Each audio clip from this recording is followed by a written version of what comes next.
Hello. Welcome back our YouTube channel GSR के लवानिया। आज हम बात करेंगे जो अपना टॉपिक है हम उसके बारे में चर्चा करेंगे और टॉपिक का नाम हम लिख देते हैं आपके सामने और बड़ा इंपॉर्टेंट टॉपिक है और टॉपिक का जो नेम है वो अभी लिखते हैं हम।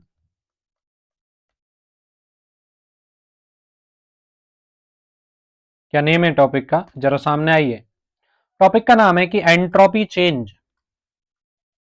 Entropy change for ideal gas. Ideal gas के लिए एंट्रोपी चेंज की बात करेंगे। आ जाओ सामने। कुछ नहीं करना हमें। हमारे पास कोई ए सिस्टम है, ए से सिस्टम जा रहा है बी में, तो उसका टेम्परेचर प्रेशर P1 है, टेम्परेचर T1 है और वॉल्यूम आपके पास क्या है V1 है। जब प्रोसेस के थ्रू जाया तो प्रेशर P2 है, टेम्परेचर T2 है और वॉल्यूम V2 है। आपने पढ़ा है कि भाई फर्स्ट लॉ ऑफ थर्मोडायनेमिक क्या कहता है कि फर्स्ट लॉ ऑफ थर्मोडायनेमिक क्या कहता है कि भाई du बराबर होता है dq प्लस dw। तो अगर मैं यहां से निकालूं कि dq बराबर क्या होता है du माइनस के dw होता है और आप जानते हो कि भाई ds बराबर होता है क्या dq डिवाइडेड बाई t होता है। तो आपको पता है कि dq बराबर क्या हो गया बताओ tds हो गया।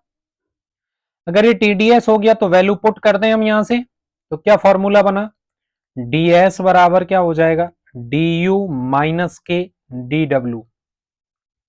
ये वैल्यू आ गई। अगर मैं इस वैल्यू के अंतर्गत मैं वैल्यू रखूं कि भाई TDS बराबर क्या होता है, आपको पता है DU माइनस के DW होता है। तो देखो ध्यान से सारी चीजें समझते जाना आप, है ना, कोई भी ऐसी चीज नहीं है जो आपको नहीं पढ़ाई है। तो TDS बराबर क्या हो जाएगा DU माइनस के और ये होता है माइनस के PDV। तो मैंने रख दिया कि भाई डी डेल्टा डी TDS बराबर होता है DU प्लस PDV। ठीक है ना। अब देखो थोड़ा सा चीजें क्या है कि भाई TDS बराबर क्या होता है। आपका मैंने DU का फॉर्मूला बता रखा है, DU होता है CVDT प्लस के PDV। थोड़ा सा और देखें हम, अगर मैं यहां से DS निकालता हूं तो DS बराबर क्या हो जाएगा CVDT divided by T plus P upon T और क्या आ जाएगा यहां से DV। आपने रिलेशन पढ़ रखा है कि भाई PV बराबर होता है NRT। तो अगर मैं P अपॉन टी की बात करूं तो NR वटे V आ जाएगा। तो क्या फॉर्मूला बना DS बराबर हो जाएगा CV DT divided by T plus NR DV divided by क्या आ गया बताओ V आ गया। फॉर्मूला आ गया सिंपल सा हमारे पास। अगर मैं इस फॉर्मूले का क्या है इंट्रीगेशन कर दें हम तो क्या होगा देखो ध्यान से सुनेंगे भाई, सारी चीजें बता रहा हूं मैं आपको। तो बोलो ds बराबर क्या हो जाएगा, कांस्टेंट राशि को बाहर ले लो cv। तो किसका समाकलन dt divided by plus T plus nr dv divided by क्या हो जाएगा v। इसका समाकलन क्या हो जाएगा बोलो s, इसका cv और इसका होता है ln। क्या होता है बताओ T2 divided by T1 plus और इसका क्या हो जाएगा NR ln V2 divided by क्या होता है बताओ V1। मेरे पास ये फॉर्मूला आ गया एंट्रोपी का। आप ध्यान रखेंगे सर फॉर्मूले को, आगे क्या है देखो ध्यान से सुनेंगे। अब आपको मैंने एंथैल्पी का चेंज बता रखा है कि भाई हमें एंथैल्पी का चेंज कैसे पढ़ते हैं कि बोलो सचिन हमें पढ़ाओ अंडर ग्रेजुएट का वेट।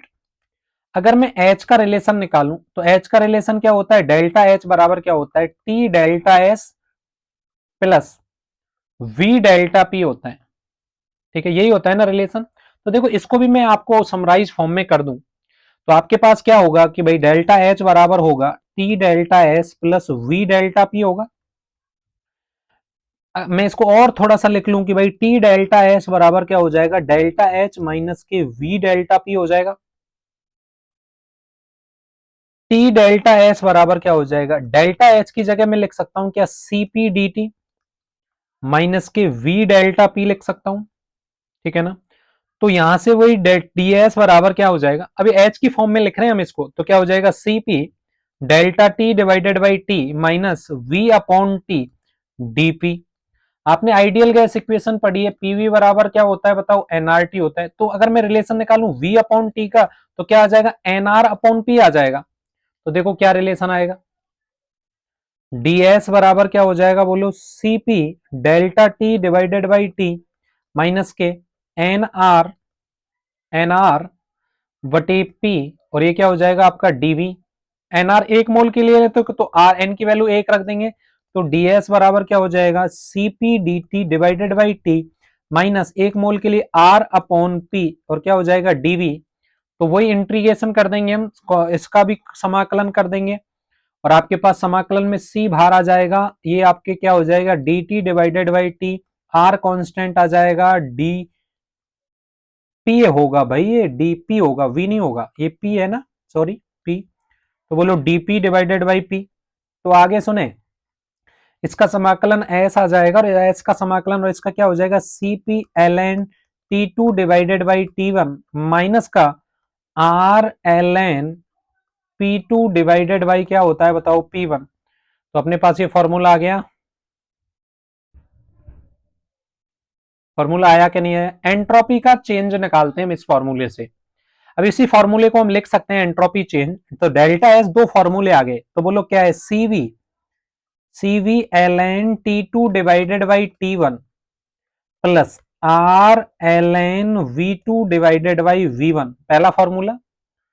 और दूसरा फॉर्मूला क्या है हमारे पास, डेल्टा एस बराबर क्या आ गया CP L N T two divided by T one minus के R L N P two divided by क्या आ गया बताओ पी वन आ गया।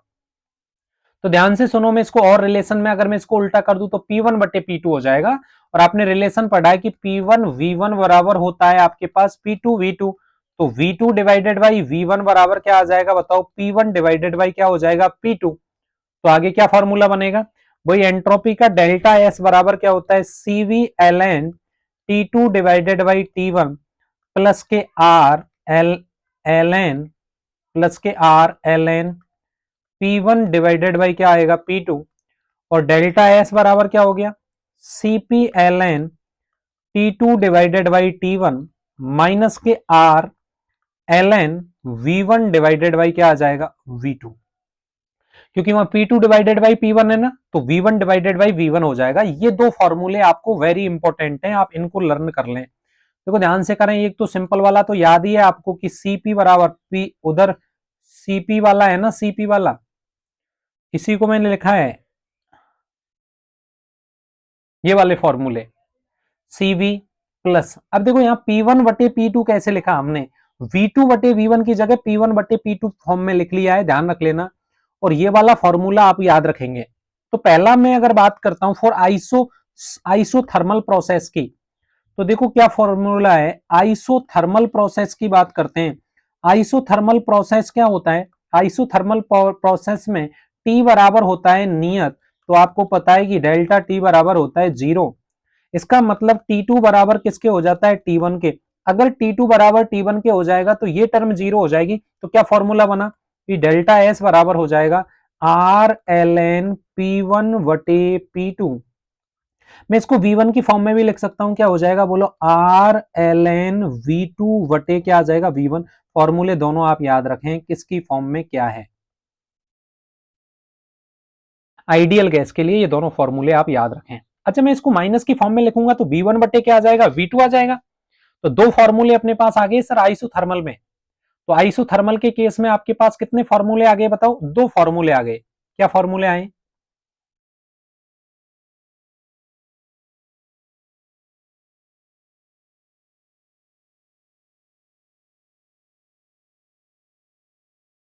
एक सेकंड। देखो आइसोथर्मल के केस के उसमें आपके पास दो फॉर्मूले कैसे आए। पहला फॉर्मूला देखो क्या फॉर्मूला था बताओ, डेल्टा एस आइसोथर्मल में क्या आया था N R L N V two divided by V one, और इधर क्या आया था formula N R L N P one वटे क्या आया था बताओ पी टू आ गया। ये दोनों फॉर्मूले आइसोथर्मल के केस में है। अगर मैं बात करता हूं फॉर सेकंड प्रोसेस, और सेकंड जो प्रोसेस है वो आइसोबारिक प्रोसेस है। आइसोबारिक प्रोसेस क्या कहता है, आइसोबारिक प्रोसेस क्या कहता है, ध्यान से सुनेंगे आप। आइसोबारिक में डेल्टा पी बराबर क्या होता है जीरो होता है। डेल्टा पी जीरो होता है तो आपको पता है L N P one divided by P two बराबर क्या होता है आपके पास जीरो होता है। तो हमने रिलेशन पढ़ा है, हमारे पास जो दोनों फॉर्मूले हैं डेल्टा एस में वी के लिए निकालूं तो फॉर्मूला आपने पढ़ा है कि एल एन, आप देखो वही वाला याद रखें T one T two plus R ln, और इधर क्या हो जाएगा V2 डिवाइडेड बाई V1, लेकिन मैं उसी की फॉर्म में लिख रहा हूं, दूसरा वाला Cp की फॉर्म में ln, वही आया था T2 डिवाइडेड बाई T1, और माइनस था R ln P1 divided by, देखो ध्यान से सुनेंगे, अब वो उच्च सीमा माइनस निम्न सीमा वाला कंसेप्ट याद रखेंगे तो क्या आ जाएगा P2 डिवाइडेड बाई क्या आ जाएगा P1 आ जाएगा, लेकिन माइनस की फॉर्म में। अब आपको पता है ये टेंडिंग टू, अगर मैं आइसोबारिक की बात करता हूं तो ये वाली फॉर्म क्या हो जाएगी, जीरो हो जाएगी। आइसोबारिक में ये वाली फॉर्म क्या हो जाएगी, जीरो हो जाएगी। अब देखो मैं इसको भी रिप्लेस तो कर सकता हूं किससे, बोलो डेल्टा वी बराबर क्या होता है, CV ln T2 divided by क्या हो गया T1 प्लस R ln, इसकी जगह भी तो लिख सकता हूं कि V1 P1 बटे P2, बोलो लिख सकता हूं ना।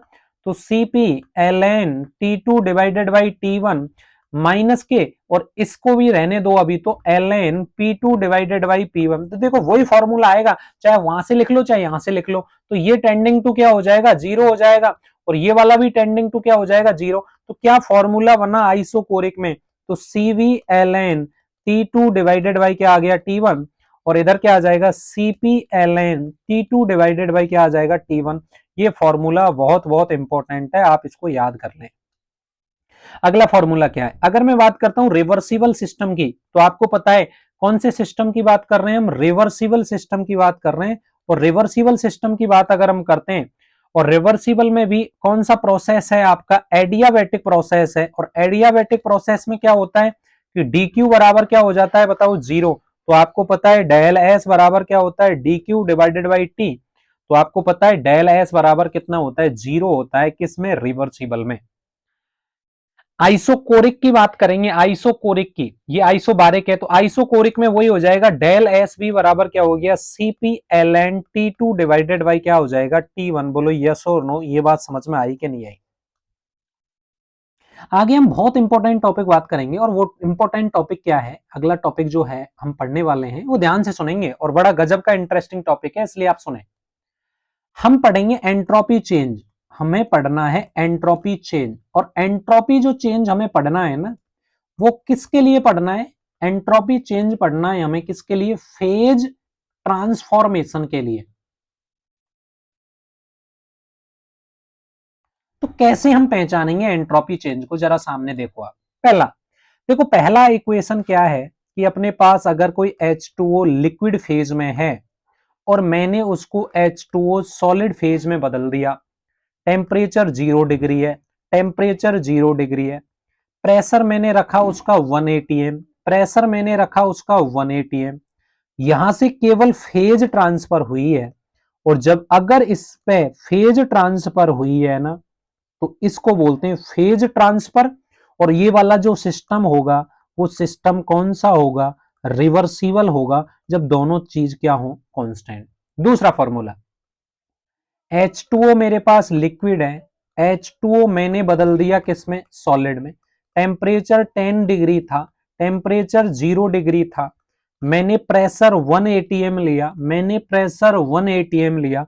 मैंने जब इसको चेंज किया तो इस वाली चीज का नाम होता है, कौन सा सिस्टम है ये, इररिवर्सिबल। और इसे हम बोलते हैं कौन सा, इररिवर्सिबल फेज ट्रांसफर। अच्छे आपसे समझ लें, जब दोनों चीज इक्वल होंगी तो उसे बोलते हैं रिवर्सिबल, और जब दोनों चीज इक्वल नहीं होंगी तो उसे बोलते हैं इररिवर्सिबल। तो ये तो रिवर्सिबल का है और ये किसका है, आपका इररिवर्सिबल का है। चलो आगे चलते हैं। अगला फिर दूसरा एग्जांपल, ध्यान से सुने सारी बातें। अगर मेरे पास H2O लिक्विड है और H2O लिक्विड मैंने H2O वेपर में बदल दिया, तो यहां पे जो प्रेशर रखा मैंने 1 atm रखा, यहां पे जो प्रेशर रखा मैंने 1 atm रखा, 100 डिग्री सेंटीग्रेड पे रखा, ये भी हमने 100 डिग्री सेंटीग्रेड पे रखा, तो ये दोनों चीज सेम है, तो इस प्रोसेस का नाम होगा रिवर्सिबल फेज ट्रांसफर। चेंज कर लिया मैंने, H2O मेरे पास लिक्विड था, H2O मैंने वेपर में बना दिया, लेकिन प्रेशर हमने 1 atm रखा, प्रेशर हमने 1 atm रखा, और 100 डिग्री सेंटीग्रेड पे, और ये कितने डिग्री सेंटीग्रेड पे, 100। तो ये वाला जो सिस्टम है वो कौन सा सिस्टम रहेगा, इररिवर्सिबल सिस्टम रहने वाला है। अगला फिर क्वेश्चन तीसरे नंबर का, मेरे पास H2O लिक्विड है और मेरे पास H2O वेपर है, तो ये आपके पास 100 डिग्री सेंटीग्रेड है, और ये भी आपके पास 100 डिग्री सेंटीग्रेड है, तो ये 1 एटीएम है, और ये मैंने कितना एटीएम कर दिया, 2 एटीएम कर दिया। तो इस सिस्टम का नाम भी कौन सा सिस्टम होगा, इररिवर्सिबल सिस्टम होगा।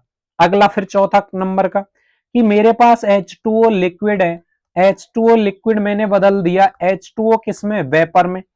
टेम्परेचर तो मेरे पास 500 डिग्री सेंटीग्रेड है, टेम्परेचर 500 डिग्री सेंटीग्रेड है, और ये प्रेशर मैंने फिर 1 एटीएम रखा और प्रेशर मैंने 10 एटीएम रखा, दोनों चीज सेम नहीं है, इसको बोलते हैं इररिवर्सिबल सिस्टम। अगला क्वेश्चन क्या है, पांचवा देखो, मेरे पास कोई ए है, ए से बन रहा है क्या, बी।